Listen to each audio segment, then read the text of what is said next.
Operation সিঁদুরের পর প্রথম যুদ্ধবিরতির লঙ্ঘন পাকিস্তানের। এলওসিতে গুলি বর্ষণ পাক সেনার। জম্মু কাশ্মীরের পুঞ্চে যুদ্ধবিরতির লঙ্ঘন। কয়েকদিন আগে ভারতীয় সেনা চালিয়েছিল অপারেশন মহাদেব। নিহত হয়েছিল পহেলগাঁওয়ের হামলাকারী জঙ্গি। এই মুহূর্তে একটি ব্রেকিং নিউজ। অপারেশন সিঁদুরের পর এবং যুদ্ধবিরতির লঙ্ঘন করেছে পাকিস্তান। এলওসিতে গুলি বর্ষণ পাক সেনার।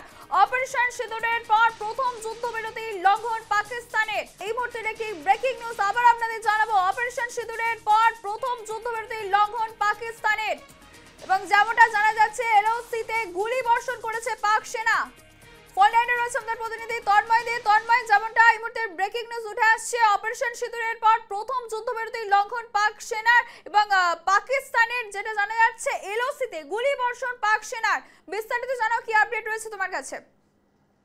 দেখো সুধা, এই খবর আসছে এখন আমাদের হাতে যে তথ্য আছে সেই তথ্য মতে জম্মু কাশ্মীরের যে পুঞ্চ, সেই পুঞ্চের এলওসিতে কিন্তু পাক সেনারা কিন্তু গুলিবর্ষণ করছে। অর্থাৎ বলা যায় যে অপারেশন সিঁদুরের পর প্রথমবার দেখা যাচ্ছে যে যুদ্ধবিরতি লঙ্ঘন করেছে পাক সেনারা। আর পাকিস্তানের তরফ থেকে যুদ্ধবিরতি লঙ্ঘন করা হচ্ছে, আর তার পাল্টা দিচ্ছে ভারতীয় সেনাও পাল্টা দিচ্ছে। কিন্তু কথা হচ্ছে যে আজ থেকে কয়েকদিন আগে যে ভারতীয় সেনারা কিন্তু আরেকটা অভিযান চালিয়েছিল, আরেকটা অপারেশন করেছিল, যেটা অপারেশনের নাম দিয়েছিল অপারেশন মহাদেব। পেহেলগামে যারা যে জঙ্গিরা হামলা করেছিল সেই জঙ্গিদের মধ্যে একজনকে কিন্তু সেই অপারেশন মহাদেবে নিকেশ করেছিল ভারতীয় সেনা। আর তারপরেই দেখা যাচ্ছে যে কাল রাতের থেকে কিন্তু যে যুদ্ধবিরতি, সেই যুদ্ধবিরতি লঙ্ঘন করছে পাক সেনারা।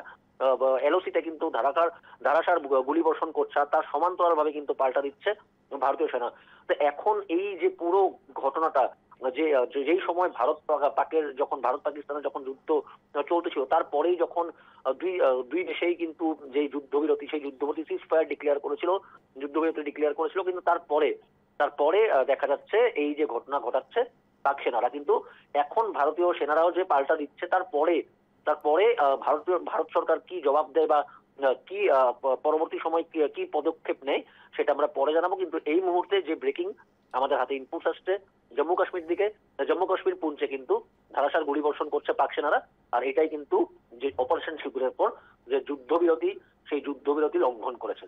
সুধা, একদমই তন্ময়, এই ক্ষেত্রে প্রধানমন্ত্রী নরেন্দ্র মোদী তিনি আগেও জানিয়েছিলেন যে যদি পাকিস্তান ভারতের উপর আঘাত আনে তাহলে তার পাল্টা প্রত্যাঘাত দেবে ভারত।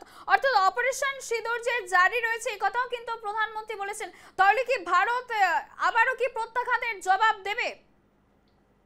দেখো, এই যে যুদ্ধবিরতি লঙ্ঘন করা হয়েছে, তারপরে কিন্তু যে এক বৈঠক, সেই বৈঠকও কিন্তু ইতিমধ্যে সম্পন্ন হয়েছে। সেই বৈঠকে এখনো কিন্তু সেটা ডিসক্লোজ করেনি, সেটা কোনো কিছু বলেনি, বা আজকেও হয়তো কোনো বৈঠক হবে এই ব্যাপারে। কিন্তু এই মুহূর্তে যে তথ্য আমরা পাচ্ছি সেই তথ্য মতে যে ভারতীয় সেনাও কিন্তু পাল্টা জবাব দিচ্ছে। কিন্তু পরবর্তী সময় যে ভারত সরকারে কি সিদ্ধান্ত নেয় বা হোম মিনিস্ট্রির দিকে কি সিদ্ধান্ত নেই সেটা পরবর্তী সময় আমরা জানতে পারবো। সুধা, একদমই তন্ময়, এই খবরে আমাদের নজর থাকবে। আপাতত তোমাকে ধন্যবাদ।